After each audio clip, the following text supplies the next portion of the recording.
Okay friends, இன்றைக்கி வீடியோக்குள்ள போகிறதுக்கு முன்னாடி நம்ம ஸ்பான்சர் பற்றி பார்த்துருவோம். நம்ம ஸ்பான்சர் வேறு யாரும் இல்லை, நம்ம எஸ்பிஓ தான். நம்ம எஸ்பிஓ நான் சொல்கிறதுலே தெரியலையா, எனக்கு அது எவ்வளோ நம்பிக்கைக்குரிய கம்பெனி, எனக்கு எவ்வளோ நம்பிக்கைக்குரிய ஒரு ஜாப் அப்படின்னு. ஸோ நான் லாஸ்ட் 4 இயர்ஸாக அதில் இருக்கேன், எனக்கு எந்த பிரச்சனையும் இல்லை. நான் ஜஸ்ட் இது உங்கள்கிட்ட ஷேர் பண்ணுறேன். நீங்கள் இதை பற்றி ஃபுல்லாக தெரிஞ்சுக்கங்க. நம்மளோட வீடியோஸ் பாருங்கள், எஸ்பிஓட அஃபிஷியல் யூடியூப் சேனல் பாருங்கள்.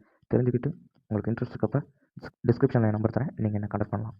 ஸ்கிப் பண்ணாதீங்க. பெரிய தப்பு. தினம் 300 ரூபாய் சம்பாதிக்க அரிய வாய்ப்பு. இன்ஸ்டாகிராம், ஃபேஸ்புக் பயன்படுத்த தெரிந்தால் போதும். Content post and content publishing மூலமா தினம் 300 ரூபாய் சம்பாதிக்கலாம். இந்த வேலை செய்ய 5 நிமிடம் போதும். Work training support, group communication support, all language customer live chat support, முக்கியமா சொந்தமா ஒரு பிசினஸ் ஸ்டார்ட் பண்ற அளவுக்கு உங்களால கற்றுக்கொள்ளவும் முடியும், சம்பாதிக்கவும் முடியும். இந்த வேலை வாய்ப்பு வழங்குவது 5 வருடத்திற்கு மேல ரன் ஆகிட்டு இருக்க நம்ம தமிழ்நாட்டு company school of business organisation private limited. மேலும் விவரங்களுக்கு டிஸ்கிரிப்ஷன்ல கொடுத்திருக்க நம்பருக்கு வாட்ஸ்அப் பண்ணுங்க. எஸ்பிஓவில் ஒர்க் பண்ணுறது மூலமாக நம்ம ஸ்கில்ஸை நம்ம டெவலப் பண்ணலாம். இந்த மாதிரி சின்ன சின்ன ட்ரிக்ஸை தான் நம்ம இந்த வீடியோவில் பார்க்க போகிறோம். இது ஒரு குட்டியாக தோசை ஊற்றுறதுக்கு ஒரு ஸ்டிக், ஒரே சைஸில். இதை நம்ம எதாவது பீல் பண்ணணும்னா இப்படி வச்சு பண்ணுறதுனால கையில் இச்னஸ் வராது.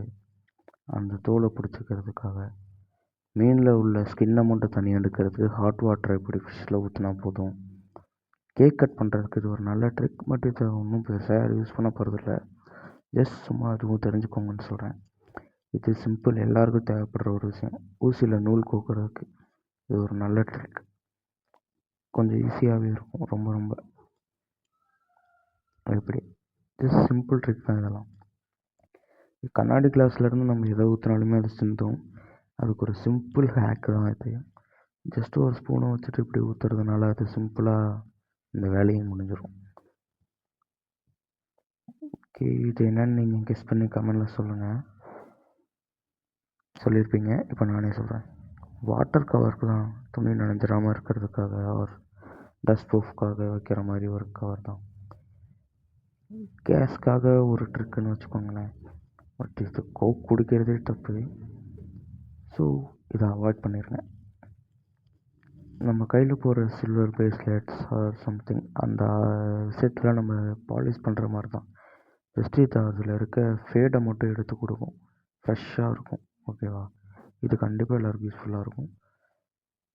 இது பேப்பர் டேர் ஆயிரும் இப்படி எடுக்கிறது ஒரு யூஸ்ஃபுல் தான். பேப்பர் கிளியாது, இது ஒரு சிலருக்கு யூஸ்ஃபுல்லாக இருக்கும். கவரில் ஃபஸ்ட்டு இப்படி கட்டுறதே தப்பு. ஒரு வேளை சுச்சுவேஷன் படி நீங்கள் கட்டுறீங்கன்னா இந்த மாதிரி கேப் இல்லாமல் கட்டுறது எப்படின்னு இப்போ சொல்லித்தரேன். நான் சொல்லித்தரேன்னு இல்லை, ஜஸ்ட் உங்களுக்கு எடுத்து காமிக்கிறேன். அந்த நாட்டில் இருக்கட்டுருக்கு தான் அது. ஆப்பிளை ஃப்ரெஷ்ஷாக வச்சுக்கிறதுக்கு ஒரு சின்ன ஹேக். இது வீட்டில் பெரியவங்க சொல்லி நிறைய பேர் கேள்விப்பட்டிருக்கலாம். இப்படி வச்சு ஆப்பிள் 6 மாதத்துக்கு ஃப்ரெஷ்ஷாகவே இருக்கும். இது ஜென்ரலாக நம்ம எல்லாருக்குமே தேவைப்படக்கூடிய விஷயந்தான். நாட் போடுறதுல ஒரு சின்ன குட்டி விஷயம், ட்ரிக் தான். இந்த மாதிரி நாட் போட்டால் அது சிம்பிளாக இருக்கும். பார்த்தீங்களா, எக்கை பாயில் பண்ணலாம். இது இந்த மாதிரி எக்கை பாயில் பண்ணி கூட அதை தூக்கி அப்படியே குழம்புல வச்சு அதுக்கு ஒரு பேர் வைப்பாங்க, நான் இன்டர்நெட்டில் பார்த்துருக்கேன். இது இந்த ஒரே சைஸில் கட் பண்ணிக்கிறதுக்கு ஒரு நல்ல ட்ரிக்காக இருக்கும். ஒரே ஈவன் சைஸில் வந்துடும் எல்லாமே. பார்த்தீங்களா, இது என்னன்னு நீங்கள் கமெண்டில் சொல்லுங்கள் ஃப்ரெண்ட்ஸ். பேக்கெட்டை நம்ம சீல் பண்ணுறதுக்கு ஹாட் வாட்டருக்குள்ளே போய் வச்சு டக்குன்னு எடுத்தோன்னா அந்த பேக்கெட் சீல் ஆகிரும். இது ஒரு நல்ல ட்ரிக் தான். இது நம்ம அப்படியே ஓப்பன் பண்ணோன்னா சிந்திரும். ஸோ அப்படி சிந்தாமல் இருக்கிறதுக்காக ஒரு சின்ன ட்ரிக். உங்கள் கையில் ஸ்பூன் இருந்தால் கூட அதை வச்சு கூட நீங்கள் இப்படி ஓப்பன் பண்ணிக்கலாம். நெக்ஸ்ட், ரைஸோட பியூரிட்டி, ரைஸ்க்கு மேலே ஏதாவது கெமிக்கல், அந்த பவுட்ரு அதை கண்டுபிடிக்கிறதுக்காக ஒரு ட்ரிக் தான் அது. இதை பற்றி நீங்கள் எல்லாருமே தெரிஞ்சு வச்சுக்கணும். கோக் குடிக்கிறதே தப்பு. இது கோக் இல்லை, பட் இந்த மாதிரி டின்னை பார்த்தாலே நம்ம கோக் தான் ஞாபகம் வருது. காளான் வளர்க்குறதுக்கான ஒரு சின்ன ட்ரிக். காளான் நமக்கு இப்படி வளர்ந்தால் கூட ஃப்ரெஷ்ஷாக அடுத்த நாளே வளர்ந்துருக்கும். அது ஒரு ரியலிஸ்டிக்கான விஷயம். ஒன் டேயில் இது இப்படி வீடியோ எதை பற்றி வேணும்னு சொல்லுங்கள் ஃப்ரெண்ட்ஸ், போடுவோம்.